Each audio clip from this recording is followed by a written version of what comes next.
And Kinsey, on to our favourite topic, the royals, and the commentary on the Not Royal tour in Kenya continues.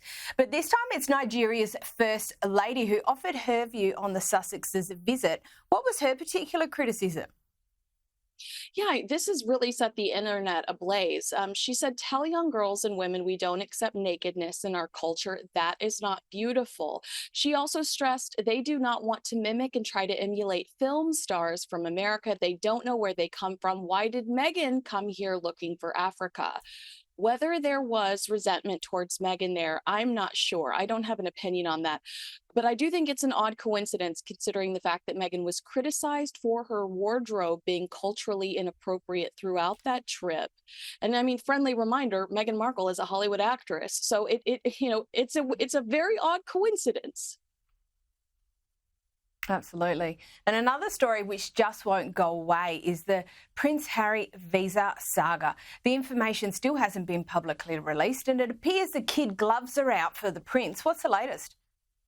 Well, I mean, it's again the Biden administration protecting Prince Harry. The Telegraph headline read Biden administration pleads with court to keep Prince Harry's visa documents under wraps. This is found inside a 53-page transcript from a court hearing all the way back in February. And again, this is the Heritage Foundation saying the American public just wants to know the truth. How is Prince Harry here? Did he lie on his visa application or was he given special privilege? The Biden administration fighting, and their new argument is this. Many of these records are law enforcement records. They believe there is a stigma associated with being mentioned in law enforcement records. And they argue that publishing those files would expose confidential law enforcement tools. The government insists, even Prince Harry deserves some form of privacy. That's very interesting, considering that the stigma doesn't seem to be an issue when it comes to other people, because we know the rules for everyone else. So it's very interesting that this here seems to be the principal argument in this case, and insofar as Prince Harry is concerned. Now, we've seen a continued and stunning lack of self-awareness out of the Sussexes, but apparently now Harry's reportedly frustrated that the royal family won't acknowledge his achievements. Now, I'm not quite sure where to begin with on this, Kinsey. The entitlement is thick and fast here, isn't it? I totally agree with you, but I don't necessarily know if I believe this. I don't consider Prince Harry the most intelligent person in the world, but I give him more credit than to believe he was sitting around expecting a high five from the royal family after calling a room full of Nigerian scammers his in-laws. I mean, this guy's written to hot checks all over the States, is banned from entering the States. This guy over here, is accused of funneling money through the United States and is, I think, was also booted from the United States. So Harry knows that he made some mistakes throughout that trip, and he's got to acknowledge them if he wants to continue to play fake royal, internationally. I think that's probably a pretty good point. Maybe we don't quite give him enough credit. But on to Princess Catherine, and she's been seen out and about during her recovery. And, as you well know, some of the scandalous rumours which have been circulating in recent months, it's probably some smart PR for her occasionally to be seen in the flesh. Do you think that's fair? Well, I don't know if I think you're right. I think it is good PR for her, but I don't think that that's her objective, because it's my understanding that she was incredibly hurt by the conspiracy theories. Emotionally hurt and just wanted to hide away.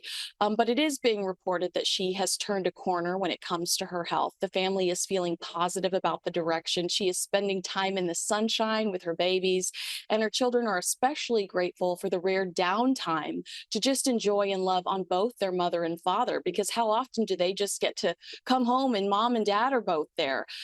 So I'm grateful that her health has improved. I'd love to see her at Trooping, but my people are telling me it looks like more possibly an autumn relaunch for the Princess of Wales. But oh my goodness, I would be so thrilled if we got to see her at Trooping.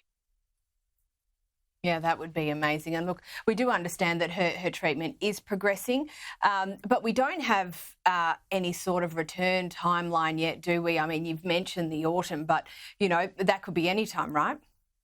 Absolutely. And the palace is insisting that they're not going to give us a date. And what I've also heard is that both Prince William and King Charles have stressed to her, it's all about you.